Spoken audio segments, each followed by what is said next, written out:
اللہ کا قرآن کہتا ہے ان الدین عند اللہ الاسلام، اللہ جل شانہ کے ہاں جو اللہ نے دین پسند کیا وہ دین اسلام ہے۔ پٹھان آباد میں، اوان آباد میں، راج آباد میں، ارائیں آباد میں، ملک آباد میں، کمبو آباد میں، چودھری صاحب آباد میں، خدا کا قرآن کہتا ہوا سماکم المسلمین،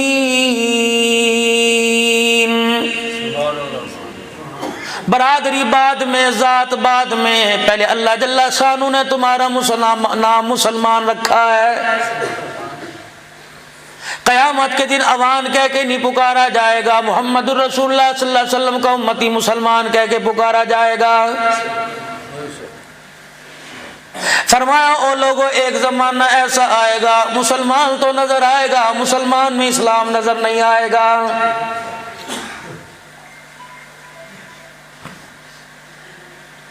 اگر تیرے میرے اندر اسلام زندہ ہوتا، اللہ کی عزت کی قسم آج میرے عزیزوں وہ کچھ زمین پر ہو رہا ہوتا جو تجھے مجھے پسند ہوتا، اللہ کو تیرے میرے حق میں پسند ہوتا۔ مولانا محمد یوسف صاحب رحمت اللہ علیہ نے اپنے والد گرامی بڑے حضرت جی سے پوچھا، ابا جی کیا بات ہے، مارکیٹ میں چلے جاؤ، آج چینی 20 روپے کی، کل 40 روپے کی، میاں ریٹ مہنگا کیوں ہو گیا؟ کہ پیچھے سے چینی مہنگی آ گئی۔ کہ پیچھے سے چینی مہنگی نہیں آئی، اوپر سے چینی مہنگی آ گئی۔ اللہ، کل 50 روپے کلو آلو، آج 120 روپے کلو آلو، 40 روپے آٹا ملا کرتا تھا، آج 100 روپے ڈھونڈے سے نہیں مل رہا، وجہ کیا ہے؟ بڑے حضرت جی رحمت اللہ علیہ نے مولانا یوسف صاحب رحمت اللہ علیہ کا ہاتھ پکڑا، فرمایا ہاں میرے بچے میں بتاؤں مہنگائی کیوں ہوتی ہے؟ اللہ کے دربار میں ایک ترازو ہے، اس ترازو کے 2 پلڑے ہیں، ایک پلڑے میں انسان کے اعمال ہیں، دوسرے پلڑے میں یہ چیزیں خریدنے والی کھانے پینے والی چیزیں ہیں۔ جب انسان کے اعمال خراب ہونا شروع ہوتے ہیں تو چیزوں والا پلڑا بھاری ہو جاتا ہے، اعمال والا پلڑا ہلکا ہو جاتا ہے، تو زمین پر چیزوں کے ریٹ مہنگے ہو جاتے ہیں۔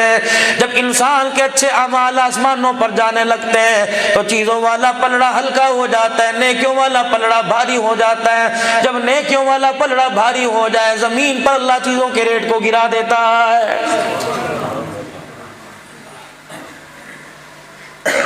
مشکات شریف کی حدیث ہے، ارشاد فرمایا مدنی کریم صلی اللہ تعالی علیہ وسلم نے فرمایا تمہارے حکمران تمہارے اعمال ہیں، جیسے اعمال آسمان پر بھیجو گے ویسے حکمران اللہ زمین پر تمہارے پہ مسلط کرے گا۔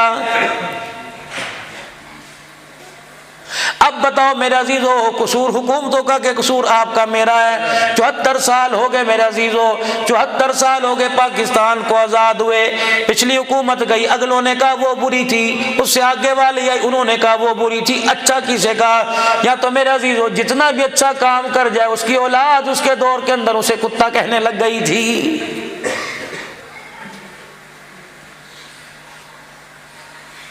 آؤ میرے عزیزو اختلافات کی دنیا سے نکلو، یقین کرو زندگی تمہیں قدم قدم پر مجھے آپ کو دھوکہ دے رہی ہے۔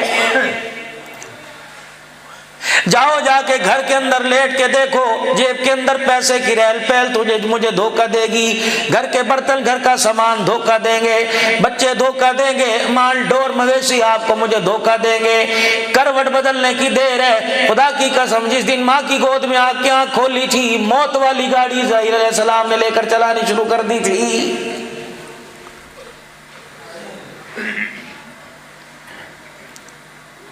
بینائی میں کمزوری آ گئی، سمجھو اسرائیل علیہ السلام کا پہلا سٹاپ آ گیا، گھٹنوں جواب دے گئے، دوسرا سٹاپ آ گیا، میرے عزیزو ہاتھوں میں راسا آ گیا، تیسرا سٹاپ آ گیا، کانوں نے اونچا سننا شروع کر دیا، چوتھا سٹاپ آ گیا، زبان کے اندر لکنت آ گئی، 5واں سٹاپ آ گیا، ہاتھوں میں راسا آ گیا، 5واں سٹاپ آ گیا، بستر پہ لیٹ گیا، جب تک کوئی اٹھائے نہ اٹھ نہیں سکتا، 6واں سٹاپ آ گیا، آنکھیں بند کر کے لیٹا ہے، جب تک پانی کی چمچی ڈالے چلے کوئی نہ، سمجھو سگنل گرین ہو گیا، گاڑی دروازے پر آ گئی ہے، بالکل چرپائی کے پاس آئے گی، یقین جانو آنن فانن کے اندر کہیں گے ابھی یہاں کھڑا تھا، ابھی یہاں پڑا تھا، ابھی یہاں بیٹھا، ابھی یہاں پڑا۔ اللہ اکبر، بچ بچ کے موت کے منہ سے آیا۔ اسرائیل علیہ السلام نے کہہ دیا مر مر کے بچا، ایک وقت آنے والا ہے بچ بچ کے مر جائے گا۔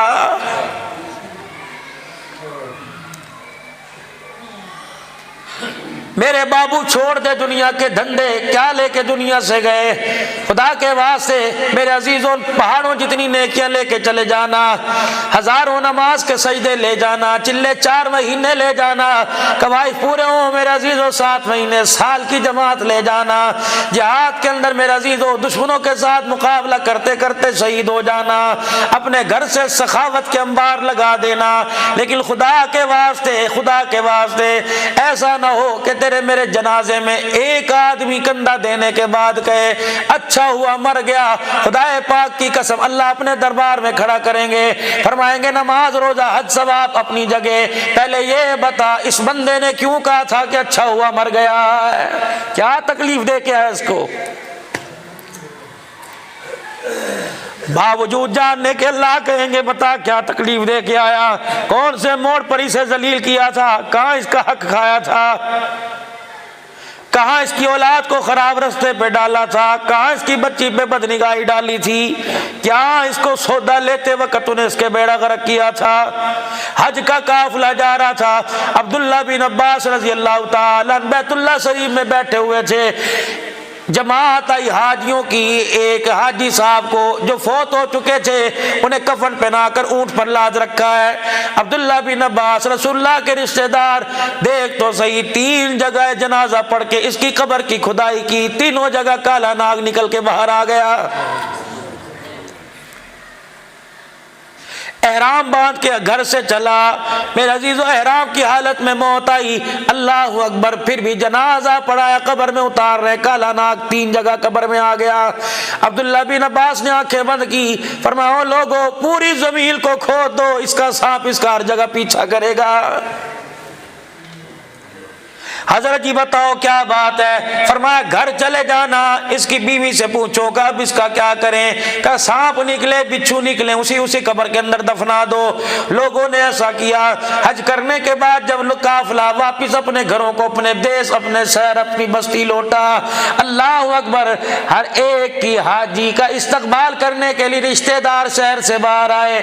وہ عورت بھی آئی جس کا شوہر حج کرنے کے لیے گیا تھا، کہ سارے حاجی آئے، میرا حاجی نہیں آیا۔ کسی نے کہہ دیا اس کا تو راستے میں انتقال ہو گیا، کہہ لیں گے چلو خدا کا شکر ہے اچھے راستے میں مرا، غم تو مجھے بڑا ہے۔ ایک کہنے لگا موت تو اچھے راستے میں آئی لیکن قبر اسے اچھی جگہ نہیں ملی، قبر کا معاملہ خراب پڑ گیا۔ کہ کیا ہوا؟ کہ 3 جگہ قبر بنائی، تینوں میں کالا ناگ نکلا۔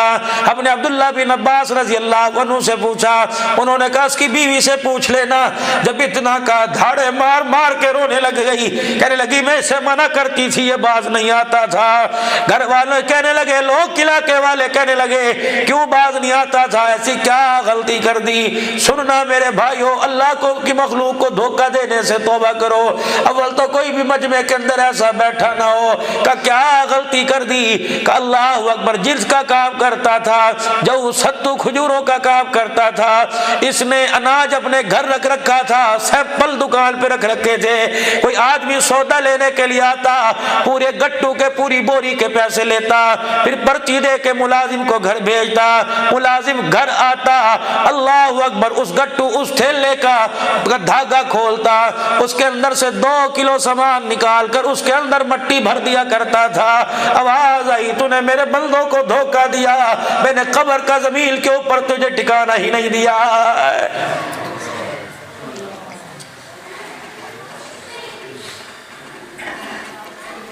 نہیں یقین آتا میرے عزیزو، آپ سے میرے پہلے جو قبروں کے اندر جا کے چلے گئے ان کا حال جا کے پوچھو۔ آج کسی کو کہ یار نماز پڑھ لے، استغفار کر لے، کہتا ہے میں نے کیا ہی کیا ہے؟ اللہ کا قرآن کہتا ہے اذا جاء نصر اللہ والفتح ورأیت الناس يدخلون فی دین اللہ افواجا۔ جب آپ نے دیکھ لیا کہ لوگ فوج در فوج، قافلے کے قافلے، جمگتھے کے جمگتھے اسلام میں داخل ہو رہے ہیں، جب فتح حاصل ہو گئی، مکہ فتح ہو گیا، پھر کیا کرے؟ فسبح بحمد ربک واستغفر۔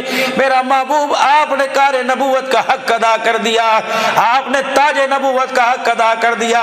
میرا محبوب، مجھے پتا چلا طائف کی گلیوں کے پتھر کھا کر میرا محبوب تھک چکا ہے، میرا محبوب اپنے رشتہ داروں کے تانے سن کے تھک چکا ہے، رشتہ داروں نے، برادری غیر برادری نے تیرے راستے میں کانٹے بھی چھائے، تو تھک چکا ہے، تیرے بچوں کے جنازے تو نے اٹھائے، تو تھک چکا ہے، بیٹیوں کے جنازے اٹھائے، تھک چکا ہے، بیوی خدیجہ پیار کرنے والی کا جنازہ اٹھایا تو تھک چکا ہے۔ میرا محبوب، میں نے تیرا وہ حال بھی دیکھا جب طائف کی گلیوں میں تجھے اتنا مارا تو چلنے سے بھی قاصر ہو گیا، تو لڑکھڑا کے زمین پہ گرا، تیرے غلام نے تجھے کندھے پہ اٹھایا۔ میرا محبوب، میں تجھے دیکھ رہا تھا، میرا محبوب تیری آنکھوں میں آنسو آئے، میں تجھے دیکھ رہا تھا، میرا محبوب تیری پلوں سے خون نکلنے لگا، اس وقت بھی میں تجھے دیکھ رہا تھا۔